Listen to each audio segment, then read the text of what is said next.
Neil Dar, Vice Chair of PwC Consulting, for hosting us. I'm Noel Latif, President of the Foreign Policy Association, and I'm delighted to welcome you to this in-person session of the 2022 World Affairs Leadership Forum. With world affairs at an inflection point, there's no shortage of issues to take up. Our first panel will delve into U.S.-China relations. I should note that last week, here in New York City, there was a competition between Secretary of State Blinken and Foreign Minister Wang as to who could identify more areas of cooperation between the United States and China. While Secretary Blinken brought up 6 areas of cooperation, Foreign Minister Wang noted that he had identified 8. We will turn to FPA fellow Sarwar Kashmeri to moderate the opening panel. Sarwar.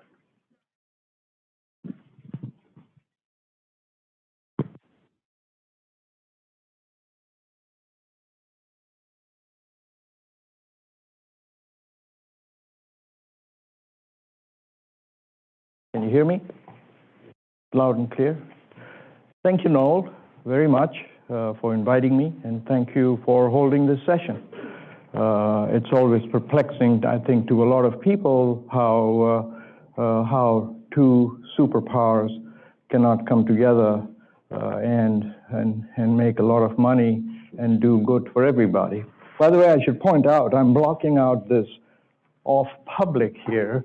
So what's left is a century of service, which gives away my age, more or less. So, but disregard that if you would. I need to thank the staff at the FPA.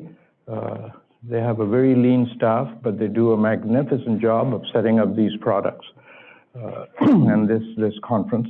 We have today an exceedingly bright, engaged and well-known panel that'll join me shortly, and I just need to make sure that they are connected. So I would ask the audio-video people, are we at this point live?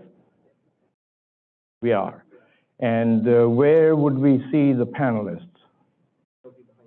Okay. So, and when do they come on? How does it work? As you wish, when we prefer. Okay. So what I will do is put them on and then introduce them as we go along.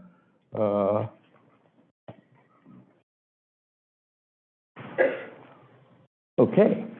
So before I introduce the panelists, I want to set the stage by reading actually a few excerpts from this report, just to create a frame, a skeleton, if you will, before we get into the actual discussion. And so I'll take a few minutes now to just read a few excerpts to give you an idea of why the FPA wanted this report to become public before the session, and why the FPA asked me to write a report that would make a positive set of suggestions coming at it from a different perspective than what we read in the newspapers and the media in both China and the United States. So let me just read a few paragraphs to give you an idea of where I'm coming from before we get into the discussion. The Business of America and China is Business is the title of the report. So China's growth in a short 4 decades from a middling economy to a world power is unprecedented. As the New York Times says, China used to make up much of the world's poor. Now it makes up much of the world's middle class. But, and it is an important but, it would be a mistake to cast America into the twilight of history. It is easy to forget that despite America's present travails, including increasing cultural, political, and racial divisions, the United States stand alone when it comes to bare-knuckles economic power. No other country's currency even comes close to the US dollar, ranking as the world's premier international trading currency and as a reserve currency held by the world's biggest banks. Excuse me. It is also true, however, excuse me, that the unipolar world order led by the United States, which has existed since the collapse of the Soviet Union in 1991, has been replaced in a mere 40 years by China's rapid rise to superpower status. With a larger economy comes larger military power. America is still unquestionably the only true global military power. But it is also true that in the South China Sea, in the East China Sea, China reigns supreme. As numerous computer models of potential wars breaking out in that area by the Pentagon have shown, in almost 90% or more of the cases, the US loses, heaven forbid, a conflict in that part of the world.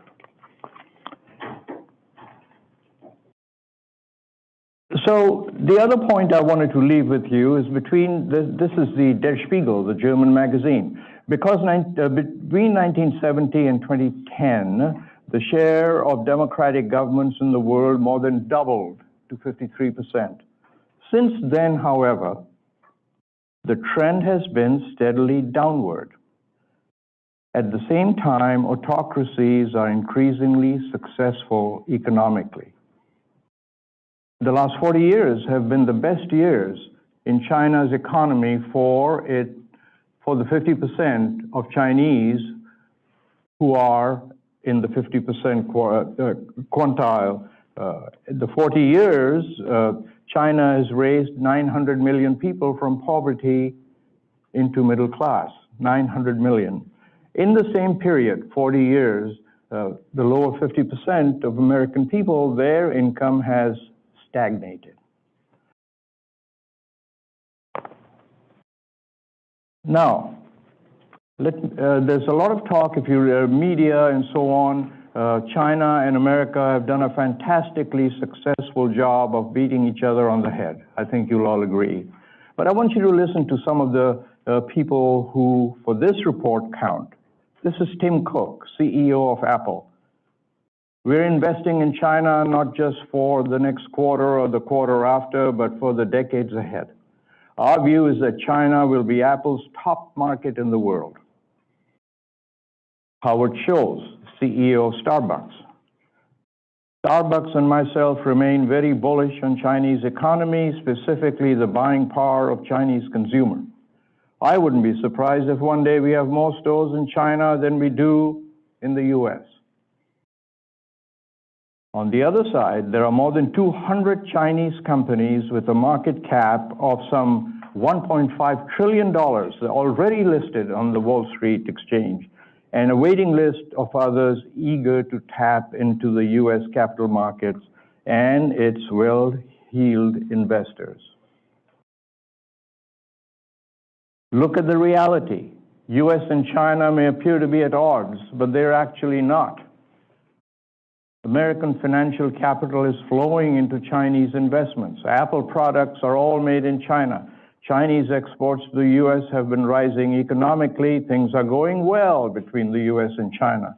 That's not me writing. This is the CEO of the Japanese conglomerate Uniqlo. So, given all that, Ted Turner, famed American media personality, once said, you either lead, you follow, or you get out of the way. So this report makes the assumption that government officials, think tankers, and so on, have worked themselves into a corner in both China and America. So why not give the businessmen and women of the two superpowers a chance to move ahead? Why are we stuck the way we are? I was speaking to a well-known Chinese journalist a few days ago. He'd read the report. I said, so why do you think that we're not making progress? And he said, we are waiting for the aliens to attack. So let me introduce our panel, who will now give you their thoughts on the report and whether it indeed would be nice for aliens to attack and break this impasse. And with that, I'm going to introduce, and I'll just give you their titles because the website, fpa.org, has the entire bios listed, right?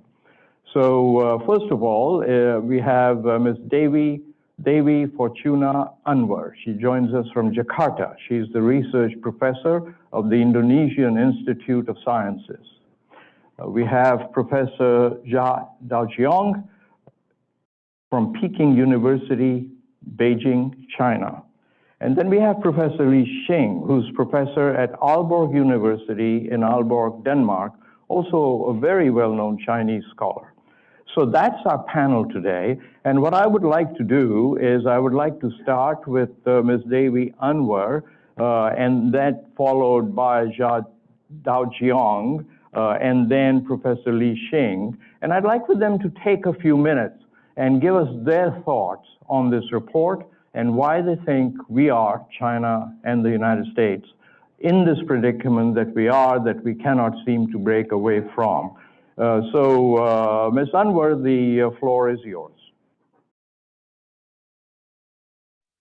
Thank you very much, Sarwar, and thank you very much for inviting me to join you in this panel discussions.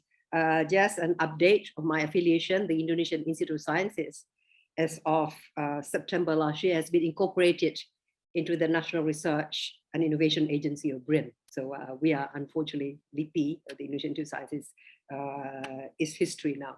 So, but you know, it's a component of this National Research and Innovation Agency.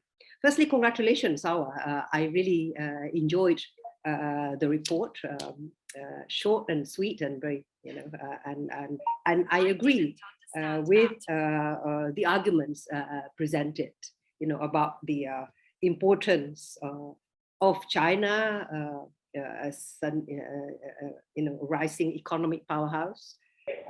Is increasingly, you know, for countries in Southeast Asia, the non-communist countries in South Asia that used to view China simply, you know, as a communist country and an ideological threat. Now China is seen as a very important economic partner, as a major source of investment, has in fact, you know, it's gone higher than the United States. And in fact, you know, for Indonesia, it is the largest trading partner. And so China is increasingly being an indispensable economic partner for the region as a whole. So I agree that, you know, the economy, business, as well as, you know, state-owned enterprises, of course, not just the private sector, play a very important role here. And I agree with you that there seems to be, you know, we seem to live in a parallel universe. I'm a political scientist, so most of the meetings that I attend will be those who talk about, you know, real politics, about, you know, this argument about Thucydides' trap. You know, Graham Allison said, you know, destined for war. So the argument that, yes, like Sparta and Athens and the United States as an incumbent power will, you know, inevitably feel threatened by China as a rising power. But the question is it inevitable that these two countries would lead to conflict? And Allison's argued, you know, there seems a lot of cases in history where countries do go to war, but it is not inevitable. And clearly here, your argument that using the economy as the glue that bring us together. You know, this is the arguments of complex interdependence, that we, you know, there so much is more is at stake.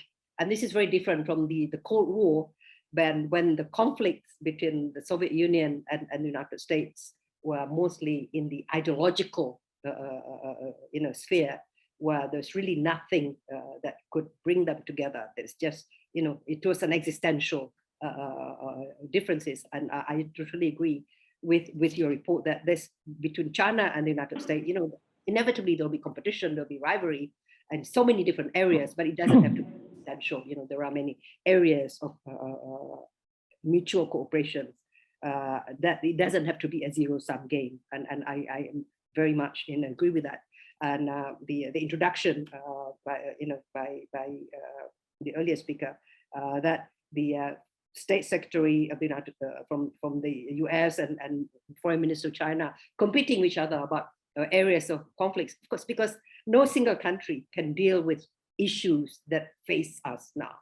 There are so many global problems, transnational problems that we face. Like for the G20 under Indonesia's presidency, we talks about the needs, to deal with the threats of climate change, the need for energy transition, our digital economy, the transformation to digital economy, the issues that will continue to be of concern to us about global health architecture. Instead of using these areas for new areas of trade war or conflict, this is in fact the areas where the world looks to both China and the United States and other major powers to play a leadership role. And I very much agree with your ideas. I cannot comment on your report because I'm not an economist, about your suggestions about this US-China collaboration about the dealing with debt, because there's concerns about the non-performing loans under the BRI, and whether China and the US can come up to some sort of agreement. I cannot comment on that because it's not my areas of expertise, or about tariff. That's not my areas of expertise. But I'm totally in agreement that there are so many points of contracts where the two countries can work together, and they should work together. Because when these two countries, the trade war between the United States and China harm all of us. When Indonesia exports a lot of its raw materials to China, and when China's economy contracts because of the trade war, because China can no longer export to the United States, it harms other countries as well. So this is the effect is systemic. So we are no longer able, to, the idea of decoupling is not that easy because the supply chains issue and so on.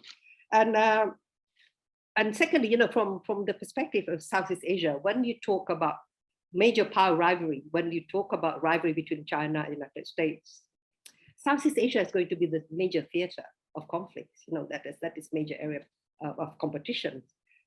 Because it has always been the case. You talk about the Cold War, but there's no such thing as a Cold War in Southeast Asia. You had the Vietnam War, you had the Cambodian conflict, and so on. And of course, in the mainland Southeast Asia, you have the Korean War. There's not a Cold War; it's a real hot war.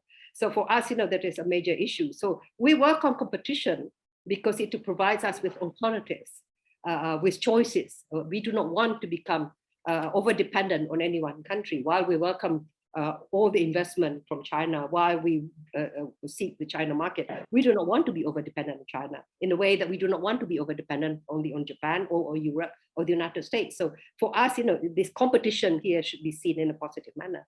But when it comes to be a serious rivalry that could actually lead to tension, and that is a major issue. And I think that we should be mindful of what happens in Europe now. The war can be a reality, and miscalculations at the ground level, whether it is around Taiwan, or whether it is in the South China Sea, or it is in the Indo-Pacific, is going to be catastrophic.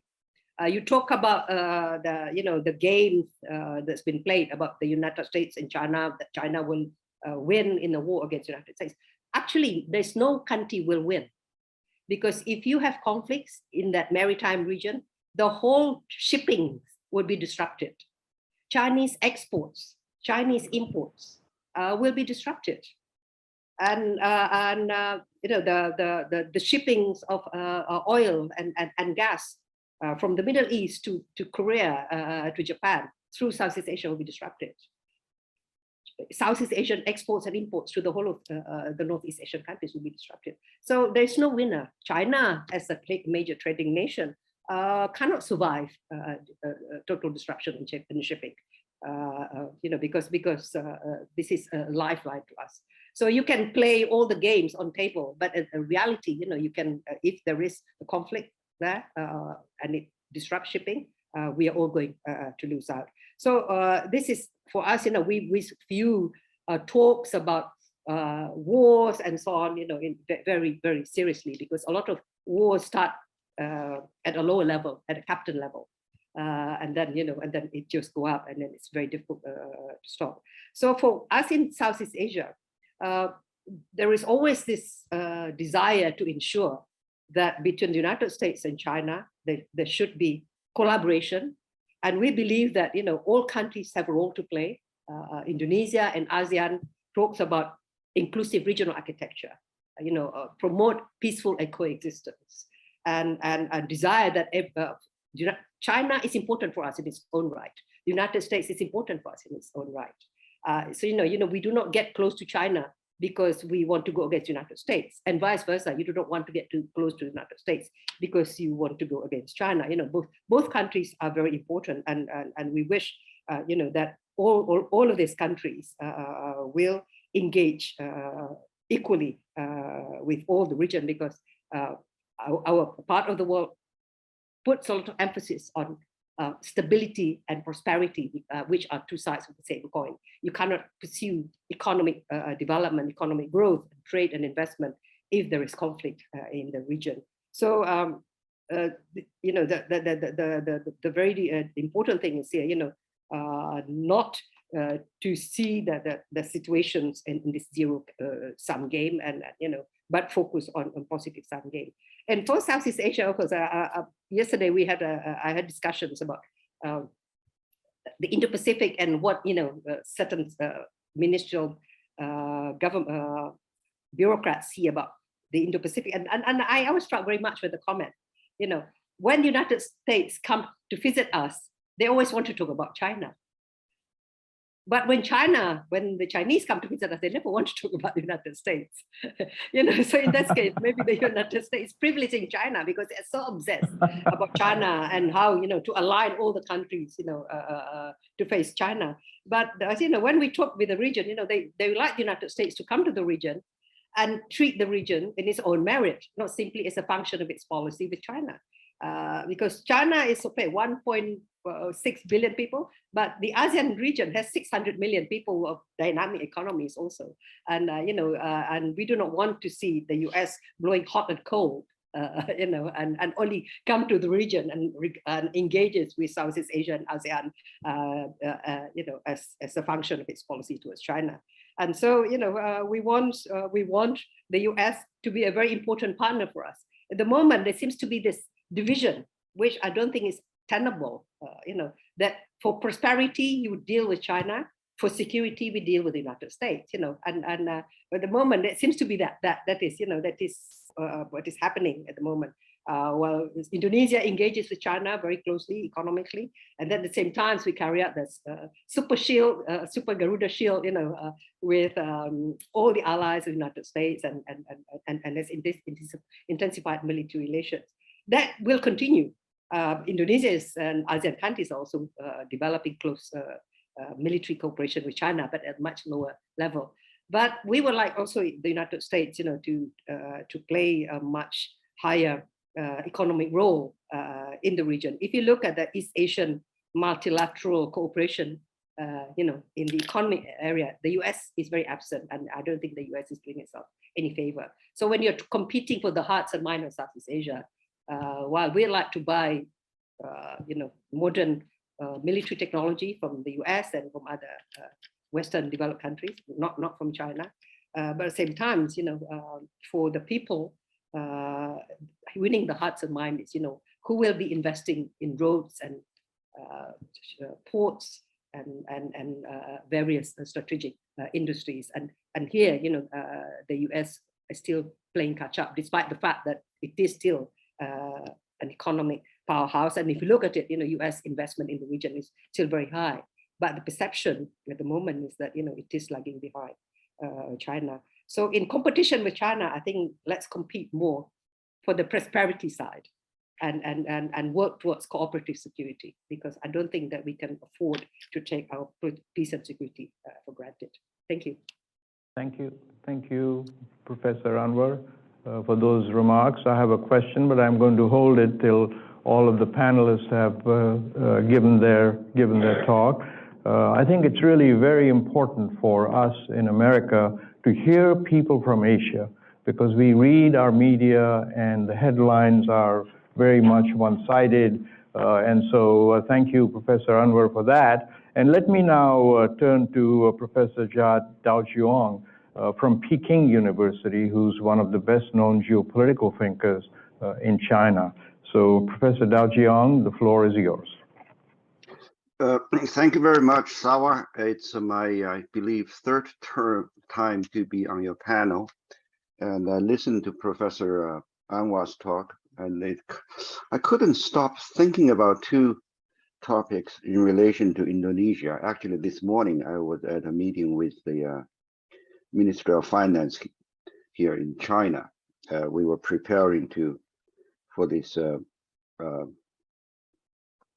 this meeting on agriculture that's hosted by Indonesia when you're holding the G20 presidency. I think Indonesia is quite, should I say, quite responsible by identifying energy, food, and health as the three key issues to work on the G20. It's really what the G20 ought to be, rather than just some theater for geopolitical grandstanding. And as I was listening to you, I thought you folks in lady in Southeast Asia are way too modest. In Jakarta, we have the Morowali Industrial Park. That the industrial park actually helps internationalize Chinese companies, and the Chinese companies can learn a lot from their Indonesian peers.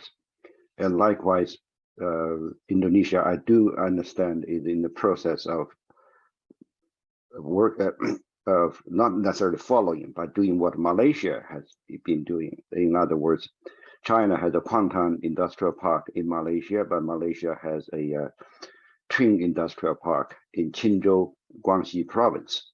So these are the kind of developments that weave the region together. Now, I do believe Sarwar asked me to talk about the report. Frankly speaking, I think Sarwar's and the Foreign Policy Association is quite courageous, because you openly championed an idea of China and the United States actually treating each other as normal economic entities. But the message we get from the US government as we speak today, including Madam Tsai, who is manning the USTR, I think her message on the tariff issue, her justifications for continuing the Trump tariffs, if I can be blunt, not because she is ethnically Chinese, she just as every bit American as everyone else on US side. It's way too much Cold War ideology. How can you ever justify not talking to each other? And she's basically saying, we're going to stick with the tariff until China opens its economy. What the hell is that? I'm sorry, just what is that? It's this kind of refusal that your report, to even talk, that your report is taking on. It takes a lot of courage. I hope it does not get you into trouble. But a second observation I have heard is that I thought in the reported undertone is probably a little bit overly positive about China. Actually, this year, 2022, as of today, the GDP growth rate of China for the first time since 1990 is lower than the rest of Asia. There are lots of reasons for that, most of which domestic. And the imagery we develop here at home is one of grave concern. It's like I said, the slowdown is mainly domestic driven. including demographics, including some of the self-inflicted wounds in terms of the macroeconomic policies. Related to that, it's that earlier I criticized, some of your policies, U.S. policies on tariffs between the two countries. But on the other hand, I'm also a little bit sympathetic, because this whole idea of a China shock, in other words, after China joined the WTO, somehow the economic fortunes for some of the middle-class Americans started to decline. Now, this sentiment, on the other hand, is not very new at all. You had a Japanese, a professor of Japanese origin, who was based at Stanford, Kenichi Omae. Now, Kenichi Omae wrote a book about 1999, I believe, in Japanese. It was called China Shift. Now, in that very book, Professor Omae actually, drew direct maps between the uprooting of factories, some of them mom and pop, specialized operations in Japan, and then reopening them in China. So this sentiment of hollowing out because of labor or being close to the consumers, whatnot, is not new. So, in other words, what can be done? I have argued, I believe, earlier before on your program, that the puzzle is that somehow the United States does not think, Chinese investment in the green fields. I'm not talking about high tech. I'm not talking about finance or airplanes. I'm talking about good old greenfield investment. Jobs that target the lower echelons of the workforce. That's going to be under the same regulatory, control by the United States. We are puzzled. You have a Chinese glass factory, that's not high tech, that's in Ohio. But Ohio politicians are busy beating each other to say, one is tougher than the other on China. Why is it? Why, money is money, job is job. Why do you have to reject that? And likewise, I mentioned the China shock. Yes, it was a shock. It's not new. And China itself is facing some hollow out. Apple is moving some of its productions to Vietnam and to India. We are in many ways experiencing what Japan experienced in the 80s and 90s when some of the industry started to move out. But what's really missing here is that people are resigned to complaining, and then simply say, like what I quoted Madam Tsai, we are right. We are just right. Let's wait for the other side to change. And what's the change? So that's not very, and on our side too, you also have here in China an unhealthy attitude somehow. I think it's totally wrong of saying the East is on the rise, the West is in decline. This sort of phraseology does not do anybody any good. China could not have developed without access to the overseas market. We call it the 两头在外, two overseas markets. One is raw materials, the second is finished products. On what ground can China does not exist in some outer space? We have to be more modest. But the message here is that these kind of webinars probably should be more helpful if we were meeting in person and have more of the free flow of conversations. I would encourage our audience to pay less attention to the shrikish kind of voices in the media, including probably many of you know the 环球时报. The last, I look forward to the Q&A. On the debt issue, can US and China do something together? Yes and no. No, because if you look at the developing country debt, that's not really covered in your report. It's that the bulk of the stock of the debt is actually in the hands of the private investors, the foundations, and those private actors are not very forgiving at all. Many of those borrowers have to turn to sovereign governments to get new loans to tide themselves over and pay the interest of the private debt. So that's no. But yes, both China and the US are large underwriters of the World Bank, IMF.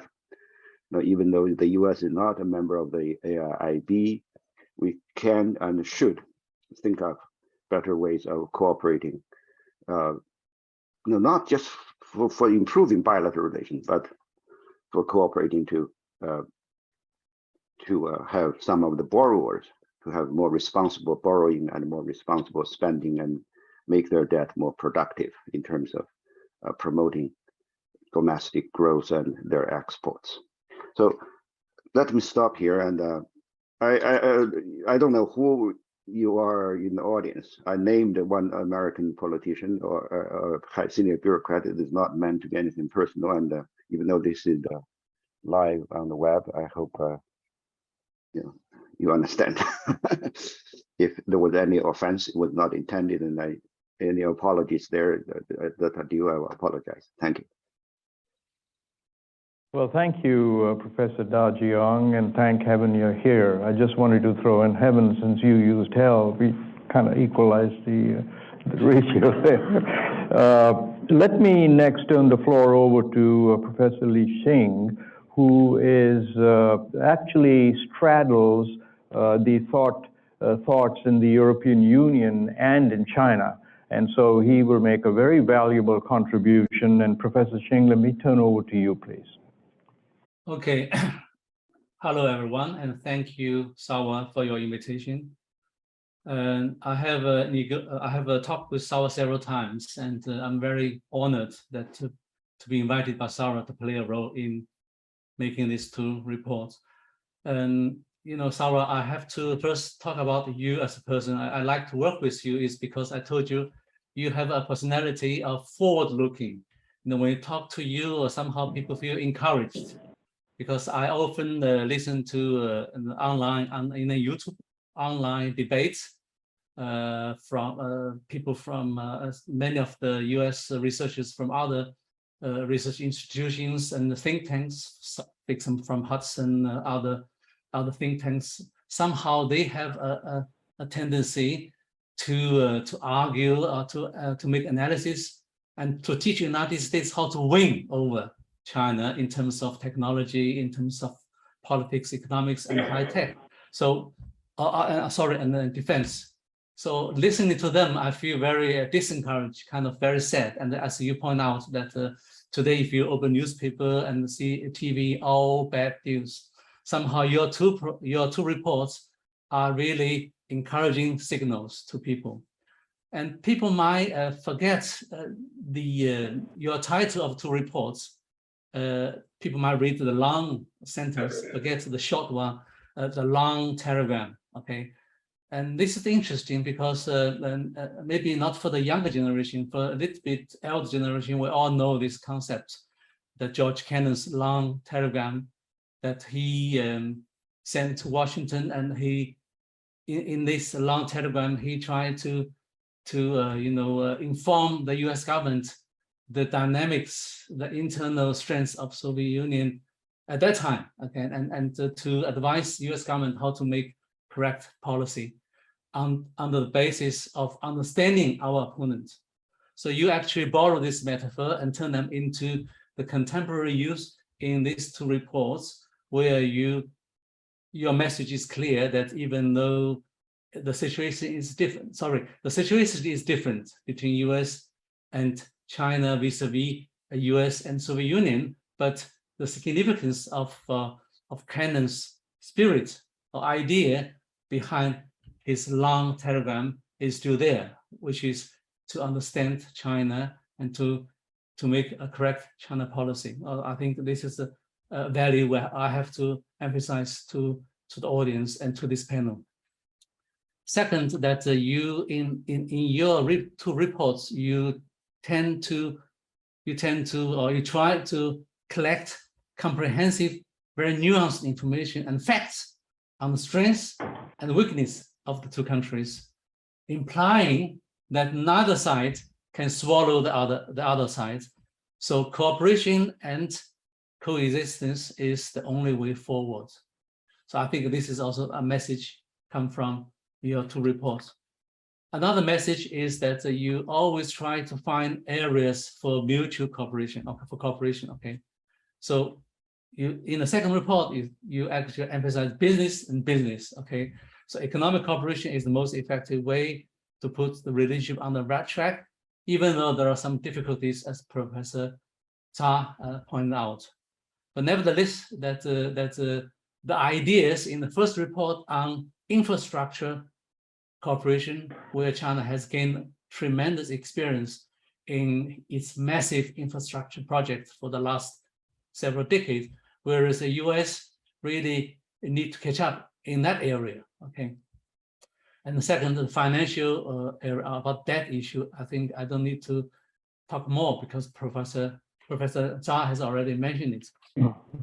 Having said all these things that I discussed with Sarwar in our conversation last time, that is that all the questions we are addressing now, we're discussing now, are still what I call shallow water level questions. We have not entered the deep water level questions. You know, when China produced shoes, clothes, and underwears, nobody talked about values and norms at that time. I remember because I've been in the West for many, many decades. Now that when China began to produce 5G, AI, then suddenly values norms begin to be so important issue in these bilateral relations. So somehow in the future, these two countries have to enter questions concerning the deep level, deep water levels, okay, such as political systems. Can two countries only talk about economic cooperation without addressing the political issues, where the United States can accept that China one day become larger than the United States in terms of economy, in terms of a military academy capacity, without being a liberal democracy. Okay, this second is that whether the United States can accept that Chinese state capitalism might be, I said, might be very innovative and very dynamic. So Chinese economic system might not be universally applicable, but might suit China's own success on its own merits, okay, its own merit. Third is that whether that actually US-China competition is not so much value norm-directed, rather than governance and management. So these three a bit more deep water level questions have to be addressed somehow. Finally, my remark is that I'm puzzled, and I'm also worried about, because my research is on the rise of China and the impact on global order. I've been doing this research for 2 decades now, and I've published 9 volumes. I'm working on number 10 edited volumes, where I work with a number of Latin American scholars. We are working on a book on US-China relations and impact on regional reordering. Okay, and that regional reordering is about Latin America, but the same effect, the same impact as Professor Dewi talk about on East and Southeast Asia. That is, the China-US rivalry is really pushing the world order into 4 directions. Let me elaborate 4 directions very shortly. First is world disorder. Second is world new order. The third is world reorder. And the fourth is multi-order world. World disorder means that the China-US cannot agree totally. They totally disagree on every issue, so they just forget the existing rules. Nobody wants to abide by the rules. Second, the new order shows that the two superpowers, they have to delete or erase the current world order and create totally new one. And that is also a bit unlikely because we have a lot of existing rules of orders which are already applicable all over the world. How can you just delete all of them and create new? And how to create new, we don't know. The best scenarios, or the ideal one, is that the world reorder, which means that the existing power like the United States accommodate emerging powers into the leadership structure of the existing world order. This is ideal one. If all the three are not likely, then the last one, which is my current research project, which I'm doing with two other professors, which I also win a big funding from Denmark, that is a multi-world order, which means that the international order is going to consist of several orders. Okay, several orders. Maybe one is China, around China, and not China, it's not China design, but it's around China, then around the West, US and Europe, then the last one might be Russia and Central Asia. We don't know, but that's the trend that the world is moving towards that direction. We don't know. The Ukraine war and China-US decoupling is somehow showing that the direction is towards multi-order world. But that is just our theoretical concept. We need to make further research. Thank you, Sarwar. Thank you, Professor Sheep, for that message. I have a question to ask, and then I'll open up to the audience. Just so you know where we're headed from this point on, we'll have a very short Q&A before we reach the hour mark. At that point, we'll take a couple of minutes, and I've invited, and they've kindly accepted, a very internationally minded cadet from West Point who will join us virtually to join in the questions. And also we have here Mr. Samuel Yang, who represents Xinhua, the American press agency, who will also join us during the questioning. But the question I want to ask our panelists is this. Some of you may know I host a program called Polaris-live.com, in which various people from around the world talk about these issues that have just been spoken by our three panelists. So Ambassador Susan Thornton, who is a distinguished American diplomat, she's worked for over 20 years on US policy in Asia and elsewhere, and I asked her whether she believes the change in US-China relations is driven by top-down decisions of the leadership in both countries, how much is driven by public opinion. And here is what Ambassador Thornton said, and this leads me to my question for all three of you. She said, I think Americans generally don't pay a lot of attention to foreign policy. They get most of their thinking about what's going on out there in the world from what they see their political leaders saying and what they see major media outlets covering. And Ambassador Thornton said she thought the same is true in China. So my question is it this paucity of accurate knowledge amongst the people in China and in America that is leading to this daggers drawn position that both countries have taken? And therefore now do the media and public officials need to focus on talking to their people about what the situation really is? Is that a very high priority? So let me now go first to you, Professor Xing, and then Professor Daojiong, and then Professor Anwar. And short answers, please, a couple of minutes. Yeah, I think that Ambassador said something interesting. That is that now we need to direct at the people rather than only direct at the leadership.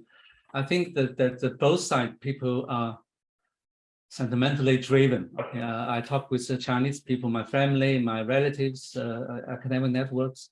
Somehow they have a very negative views on the United States, and how their view come from under which basis. If you talk with academics like Prof. Zha, they can provide a lot. But if you to common people, then they are very much inspired by some newspapers and internet news, etc., etc. Some news are not very accurate. So I think I think she has a point. You just quote Ambassador's point, is that the people might not fully well informed. So there are a lot of wrong informations or fake news is spreading around. I think I think she has a point. I agree, but I think Professor Zha is in a better position to talk more about people in China, their attitudes. Thank you, Professor Daojiong. You got 1.4 billion people here in China. Last thing I would want to do, if feel comfortable doing, is to represent any of them. I actually recall powerfully a book written by a Yale professor, Michael Hunt. The title of that is The Making of a Special Relationship, US and China Before 1914. Much of this, I think the observations made in that book, that both the US and Chinese societies think about the other side as being special, in the sense that is somehow either by political convenience becomes a negative image of itself, or you have that sentimental expectation that somehow the other party would help fill the void it cannot find in other parts of the world. That sentimentality has been recurrent.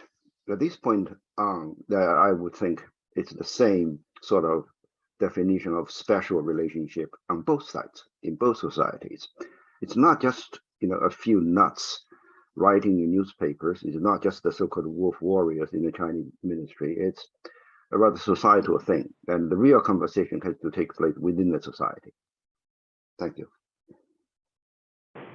Thank you, Professor, and Professor Anwar.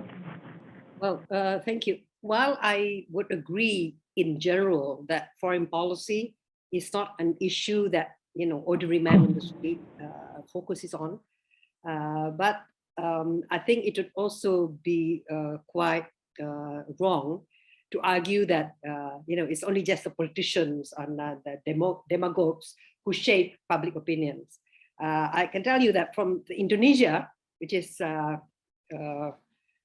within ASEAN, we do not really have a consensus opinion about China and about the United States. There's a variety of opinions. But I can tell you that in Indonesia, when they did a poll about threats, China and the United States were equally seen as threatening, and that is it's the government tries to say China is not really a threat. But as you know, for historical reasons and a lot of, we don't need to go to that. At the public level, particularly among the Muslim majority, suspicion of China. China is communist. You can be capitalist you like, but you're still communist. You're not godly. That it's still a major issue to Indonesia. And as Professor Zhao also mentions, economic issues. Foreign policy is not just about high-level issues. When it touches the market, when you have a lot of Chinese imports flooding the markets and manufacturing, companies, the deindustrialization takes place. That creates a problem, So the government at the elite level, they might want to work very closely with Beijing, but at the societal level, including in Chinese infrastructure investment in Indonesia, for example, when unlike US or European or Japanese investment, where the very top level managers would be expats, but for the Chinese companies, quite often it's at even the middle level, and also the blue collar workers also come. That creates a lot of problems. But the US, the perceptions of negativity towards the US is less about what the US does in the region, but more about the US as a global power, and the US policy in the Middle East, US policy and so on, that shapes perceptions about the US. So I would argue that it is not, while it is true that foreign policy is not a matter of concern for everyday, man on the street, but when there are issues that touch their beliefs and their, particularly, their economic interests, and then sometimes, it is public pressure also lead to the government having to make compromises. Thank you very much, Professor Dewi. So we have a couple of minutes, and since as Noel will gladly testify, I'm not known for my modesty, I will make a small suggestion for the press, at least in America, to carry. And that is this whole question about stealing intellectual property, right? You've all heard about, I get asked this question all the time. Why do the Chinese steal our property? And it is not very well known that developing countries get their ideas and their intellectual property from developed countries. Developed countries don't just say, hey, here's this invention, use it, you'll get rich. You have to, quote unquote, steal it. Now, one of our most respected founding secretaries of the Treasury, Mr. Hamilton, actually laid the groundwork for doing the same thing in America. When America became independent of Britain, Britain was where the power was. Britain was where the steam engine was developed, where machinery was developed. America didn't have any of that, and Secretary Hamilton, as his biographer says, decided America would never be a great power unless it, quote unquote, got British technology, whether they like to send it over or not. And so we actually set up an enormous budget. The federal government set up a budget to steal, if I may use the word, intellectual property from Britain. In came folks who were paid money to bring the British inventions. They were granted patents in America for it. And that's how America began its development as an industrial state. So I submit that it's not the question of developing countries. And by the way, one can look at lots of other countries, South Korea, Japan, and so on, and make the same argument. So I submit, and it'd be interesting for my good friend from Xinhua to talk about this, is that it's not the stealing of intellectual property by developing countries, but what happens when they reach a certain stage of development and should be more sophisticated. America is a much more responsible actor than many others in this point. So I just think that this is the kind of thing that the media should cover, not just this one-sided, this is what they do, so they're horrible people. Okay, so we're about 3 minutes to 10, and what I would like to do is now just invite 2 other people to join this conversation, right? And first of all, I want to have my Mr. Samuel Yang, who represents the Xinhua News Agency, which is China's conduit into their press. And he's here in New York, and he's very kindly consented to join us. So, Mr. Yang, may I invite you up here to join me? And then I'll introduce the cadet from West Point. I think I feel more comfortable here. Do you? Okay. All right. Well, then I shall let you do that. And let me now introduce our cadet from West Point. And he will be connected onto the screen. I hope the rest of the people can stay. So we have Cadet John Mitchell. He is a sophomore at West Point, pursuing a double major in international affairs and Spanish. He has prior service as an active duty infantryman at the academy. Cadet Mitchell is a member of numerous campus clubs, including the International Affairs Forum, the Finance Club, and the Student Conference on U.S. Affairs, SCUSA, as it is called. I've had the great honor and pleasure of being at West Point a number of times, and I think so highly of their faculty and their students And that's where a lot of the American leadership comes from. We have two of the faculty members here today. With that, let's see if we can pull Cadet John Mitchell from West Point onto the screen. Yes, sir. Thank you, Mr. Kashmeri, for, wait, really quick. Can everyone hear me? Is my audio good? Yeah. Fantastic. So, okay, so hang in there. We thank you for coming, and I know this is a busy study week for you, right. But thank you so much. So with that now, what I would like to do is open it up for questions. I have a couple more questions myself, but let's see if we can get the audience interested. What do you think? Please. And please identify yourself. If you have a company name you'd like to give, that's fine too. And wait for the microphone to come to you, please. Thank you. I'm Larry Bridwell, and I'm a professor of international business emeritus at Peking University here in New York. I think an underappreciated dynamic that's occurred is the suspension of the dispute settlement panel of the World Trade Organization. And this has been suspended starting with President Obama, who refused to appoint a new person. Trump refused to appoint a new person. And now President Biden hasn't allowed the appointment. Now, when we talk earlier about multilateral forums, one of the most prominent ones has been the World Trade Organization, and it's been singularly emasculated by the United States of America. So whoever wants to respond, that's my question. Obviously, we need to encourage all three presidents to attend a special class that you might hold for them. But beyond that, I'm going to turn over first to Mr. Young to answer, if he would, and then Cadet, we'll come to you. So, do you have anything you'd like to say to the professor, Samuel? Thank you, Professor Anwar. I'm actually not supposed to answer any questions here.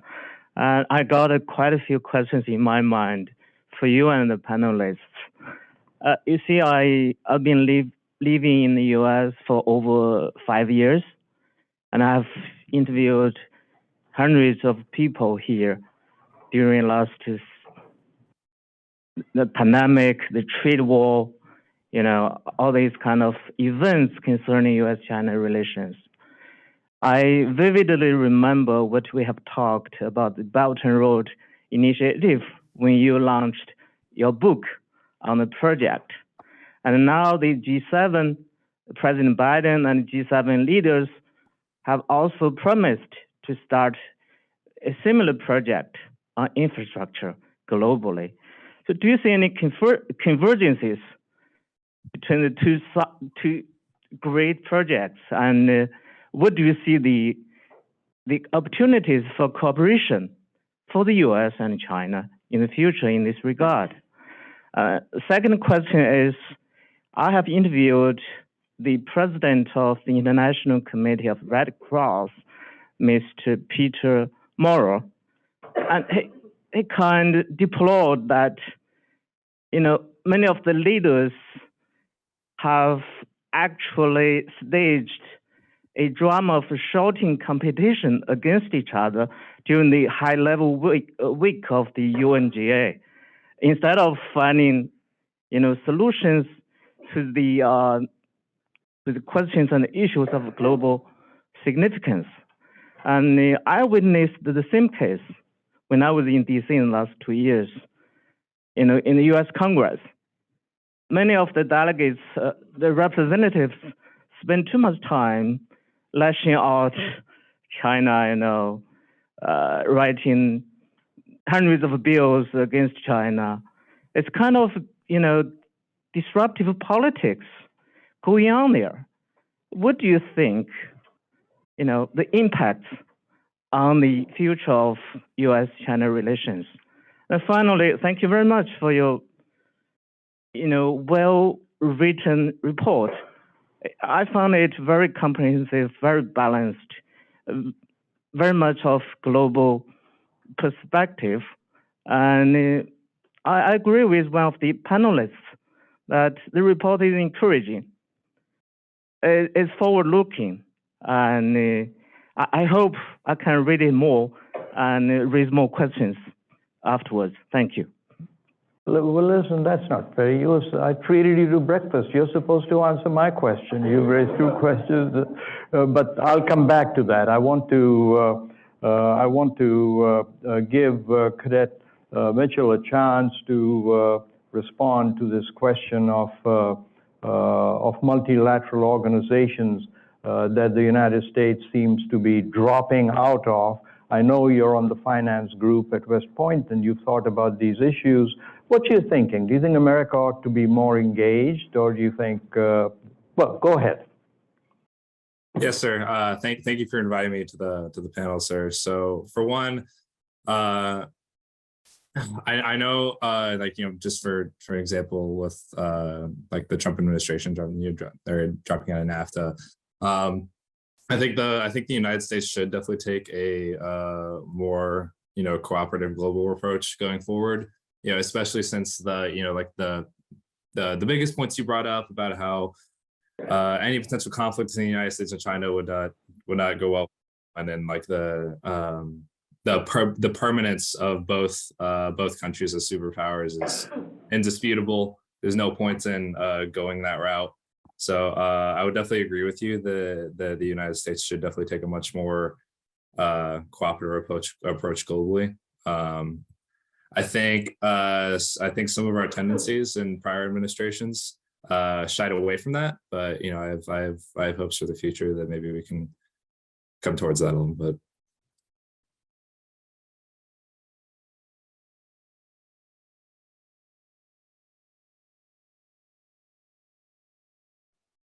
Are we losing the connection?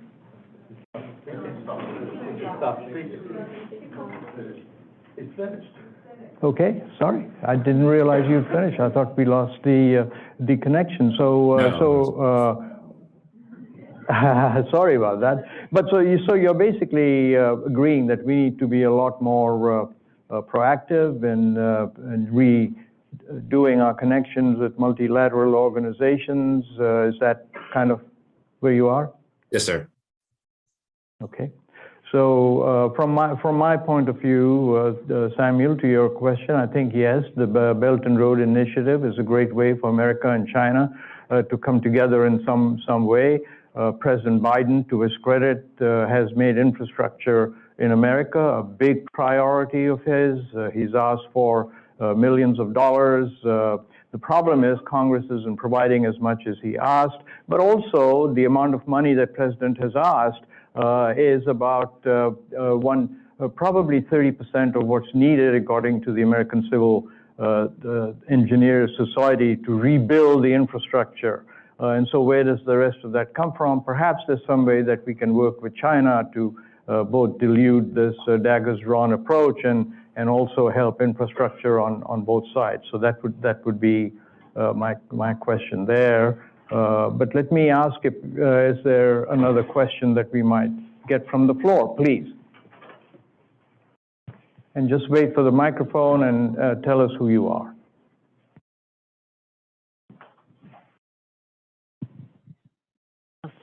Thank you very much, Sarwar. This is fascinating. Thanks to the panelists.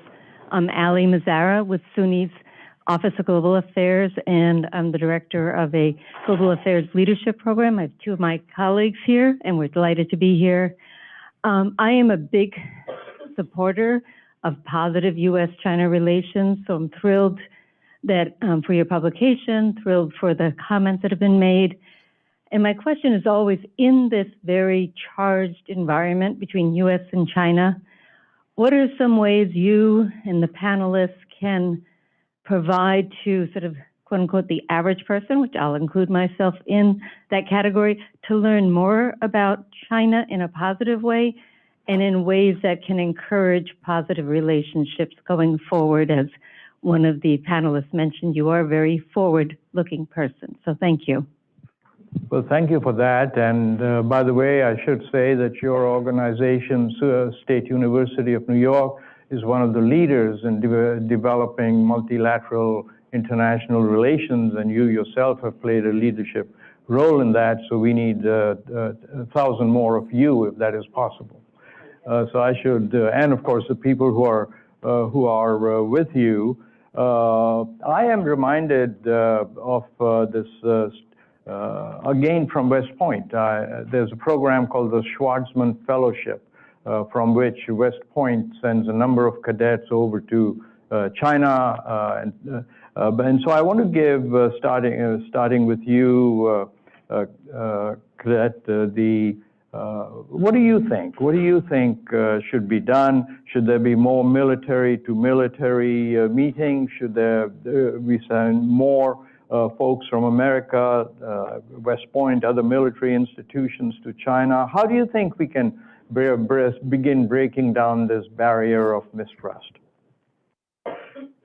Yeah, sir. So what I found, I've been in the Army since 2018. I spent 3 years active duty before I came to the military academy.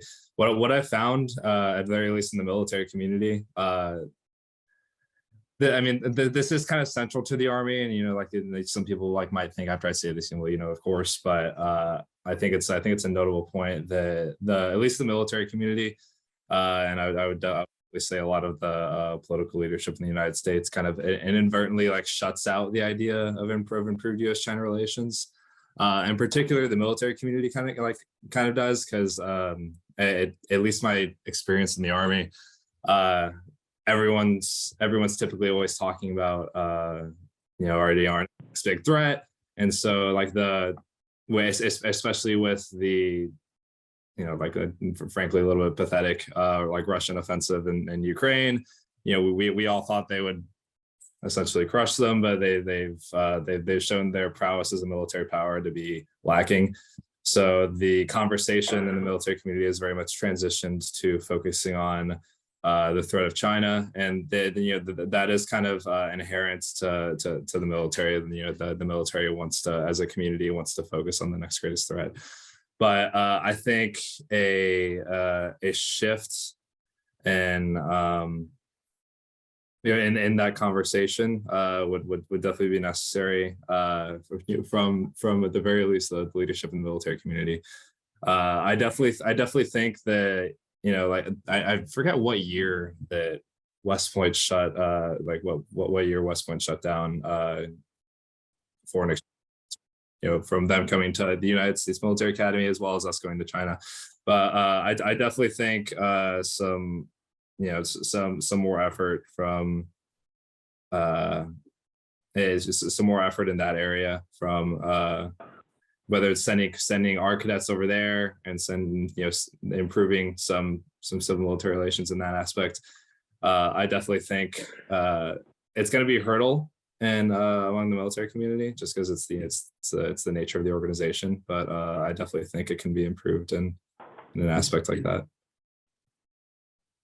Thank you. I'm going to give our panelists a chance to respond to this also. But before that, I will tell you that in a few days, we will have a very special conversation on this report between myself and our former Defense Secretary, Chuck Hagel. It'll be announced on the FPA website and on polarislive.com. So hopefully you'll have a chance to tune in on that. But please, if anyone from the panel would like to address this issue, please go ahead. Okay, maybe I can say a few words regarding the latest question about how to positively discuss China-US relations. My own experience here in Europe is that maybe the same in the United States, is that whenever talk about problem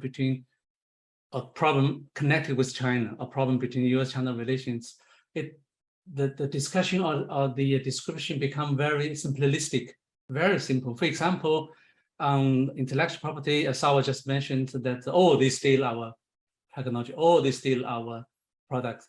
Yes, some company might steal things, music or technology, but the major intellectual property problem is the Chinese joint venture policies in which that the old policy require that the joint venture China has to have more than 50%, and you have to also give your technology to the joint venture.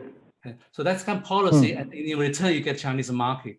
It's kind of a capitalist, exchange. It's interest exchange. Okay, this is the one issue. The second issue is that, for example, when China install cameras, the Chinese Communist Party, they want to control people.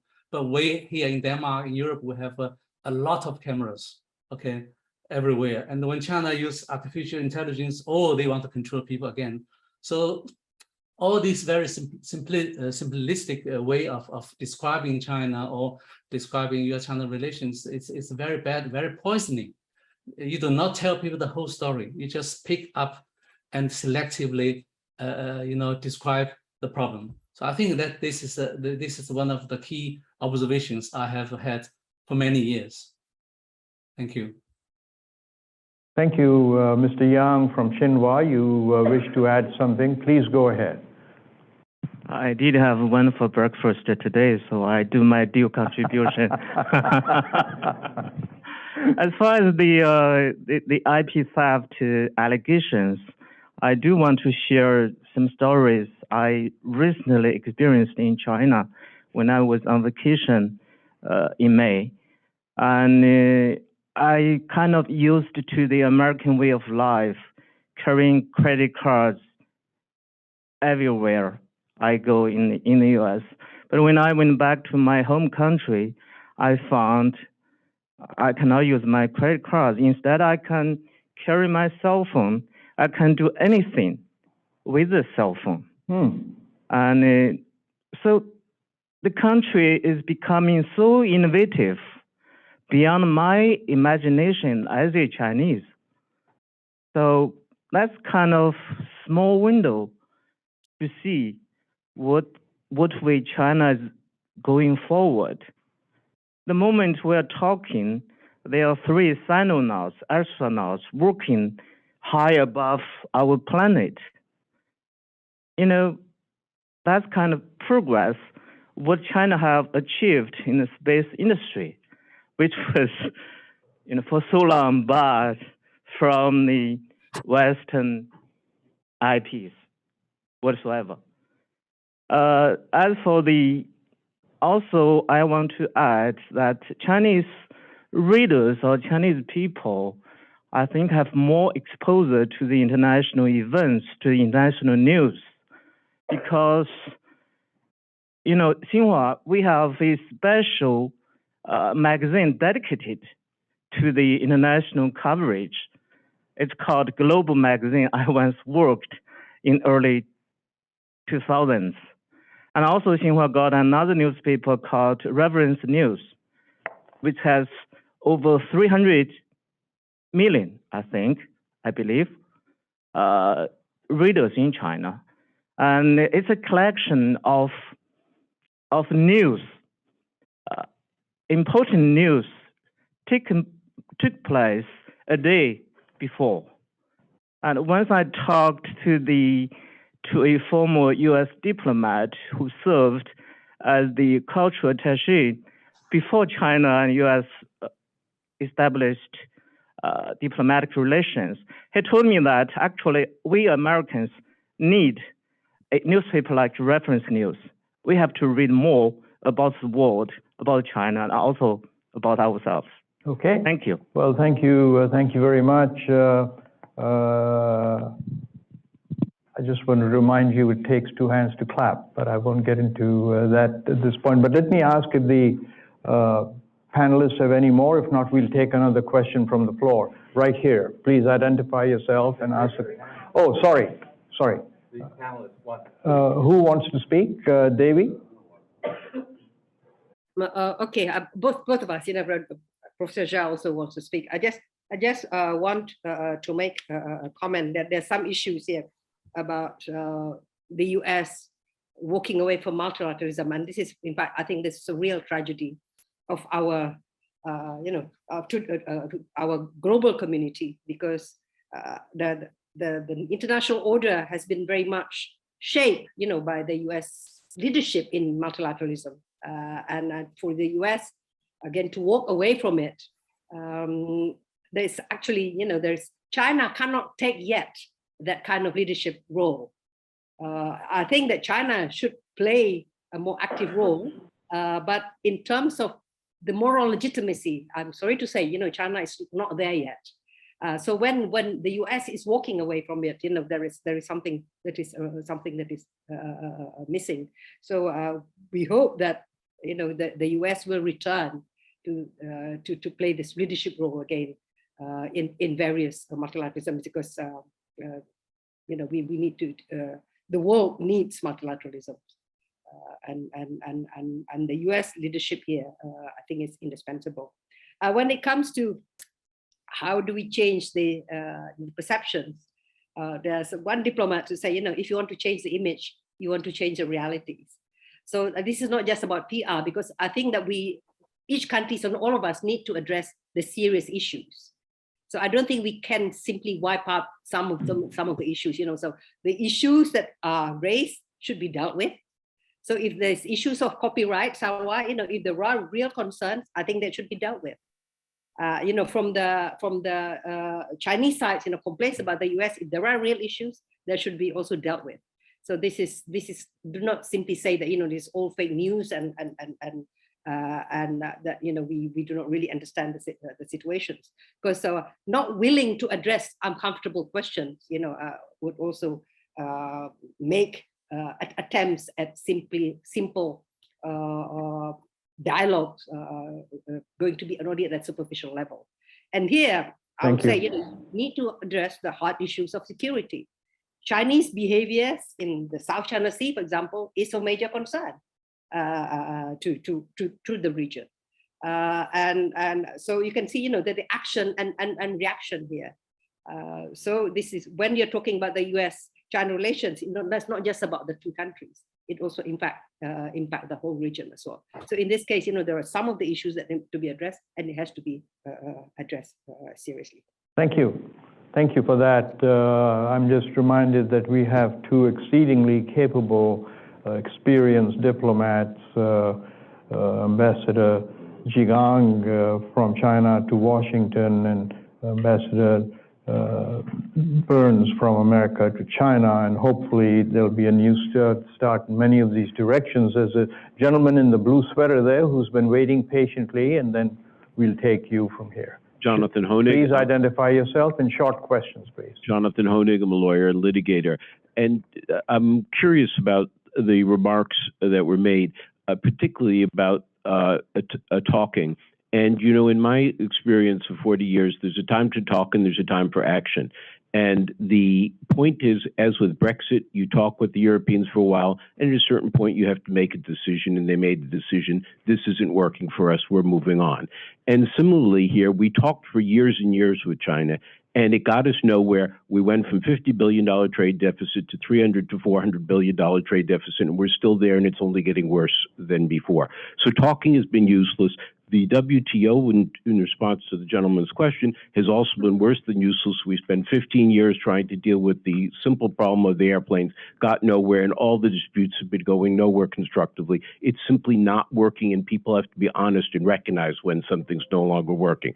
And so my question is that it seems to me what we need to do, as the last speaker said, and as the other gentleman from Denmark said, is to acknowledge that we're having separate orders in the world now. We're going to have countries' relations like Indonesia and India with China, and they're going to have relations with us in different dimensions.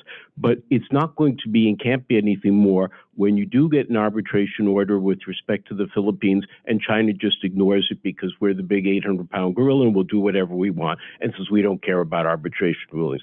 So being in such a single-minded zone doesn't seem to me to be of any use to anybody, and that we need to figure out a constructive way to take the cooperative aspects of the relationship and extend them, but also to recognize that there are many areas in which we simply cannot cooperate, but must treat them as the rival and viable rival and the decoupling that we've been involved in that the gentleman from Denmark spoke of?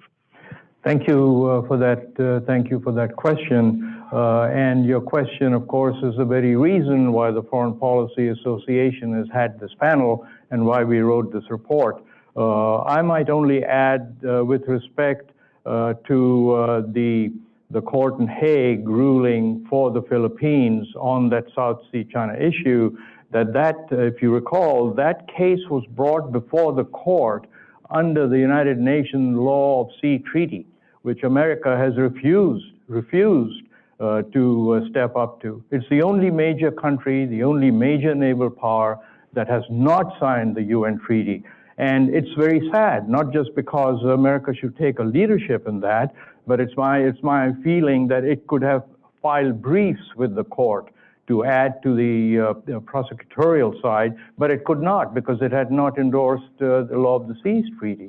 But if anyone has to, but I basically agree with what you've said, but that's the reason we have this report and this panel, is because let's get away from all this and let's work on business, because if you talk to the businessmen, as I have done and many here have done, and the research shows that they overwhelmingly can work with one another and are getting richer by it. So let me move on to another question right here, please.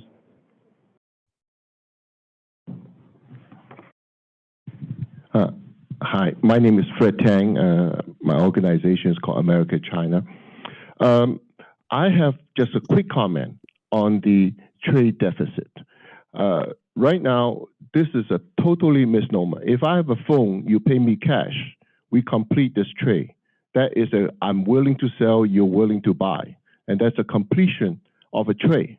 By lumping all the trades together and saying there's a deficit is a total misnomer. What it really talks about is who is producing more goods and who is paying more cash. Today, the United States is paying more cash, which is the paper where the value is yet to be determined, in exchange for goods that's produced. That means we are paying paper for substantive goods that we're receiving. Somebody is working for us. My question is to the America is, would you rather one day that you are making the goods with your sweat and blood, and China is paying you the cash in return? So the people who are screaming and yelling about trade deficit, I think they should think twice about if the road is in another way. Thank you. Well, these are the kinds of really complicated issues that the U.S. Military Academy at West Point teaches cadets how to solve. So I'm going to turn this over to my friend, the cadet from West Point here, to see if you can resolve this issue of whether there really is a gap, there isn't a gap, and what if the roles were reversed. Have a shot at it from the flank. Yeah, so I think to his point, like one of the reasons the Trump administration initiated a trade war is because like regardless of the actual effects of that, because the whole effects of Trump's trade war is a whole other conversation, frankly. His whole goal in doing that is it was out of a it is obviously out of a nationalist identity, right? So his contention was that the United States had been losing money, losing jobs, like to all these other countries, and that China had essentially cheated us on the international front in regards to foreign trade. One of the methods I think I remember him stipulating was one of the causes was the devaluation of currency, and that it was like he titled it essentially like cheating, whether it is or not, it's a whole other conversation. But I mean, I think the like while a good majority of the deficit could be attributed to like essentially like U.S. leaders just signing it, saying yes, and then like I would partially agree that it's our fault if we signed a bad deal, frankly. But another cause of the the concerns that the American public and the political leadership have had is the like it's more profitable for a lot of corporations to headquarters their to headquarters their business in other countries like Ireland that have a dramatically lower tax rate. And so like, yeah, the United States has lost a lot of its factory bases, and and as a consequence, all like a lot of jobs. But I think, I think those wins are a little bit self-inflicted in terms of how much red tape there is in the United States, in terms of it's very, very bureaucratic, whereas in China everything's very top down. So I think some of those economic wounds the United States suffered are a little bit self-inflicted, frankly. Thank you very much, Cadet Mitchell. And with that, unfortunately, we've spent an hour and a half. We could go on for much longer, but Sarah, why don't we take Professor Daojiong? Oh, sorry, I didn't even see that. Thank you for pointing it out, Professor Daojiong. Oh, partly because we're really coming to the end of this. I wanted to say probably make two quick comments. One is that when Congress came up with so many bills that's titled China, it's actually a good, I see that as a vitality of America. You use, today it's China, in the past it was some other country or another reference to drive at policy rethinking. So when the bill is titled China, does not necessarily mean it's negative. It's, after all, congressmen work, respond to the home districts. So when we discuss US-China relations, it's useful to separate that. Now, the gentleman who said that enough talking between China and the United States, I do understand the sentiment, because under the Obama administration, we had some 100 different sets of dialogues, poorly managed. And those who went through that came to conclude that we took each other. That sentiment is also true on the Chinese side. Somehow we took the relationship for granted. But does that mean that decoupling, however it's defined, is the direction to go, or what the gentleman said, Brexit?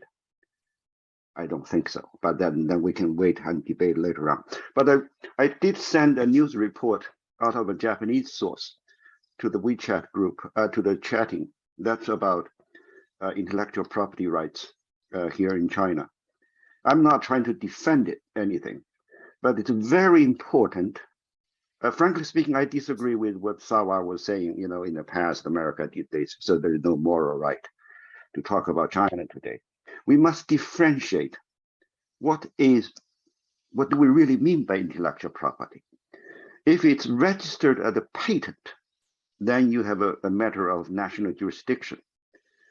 Once it's, we have numerous examples. If it's registered as a patent, recognized in a jurisdiction in the country, then you have a legal route of pursuing that. The news report I sent out of a Japanese source pertains to how that's being handled here in China.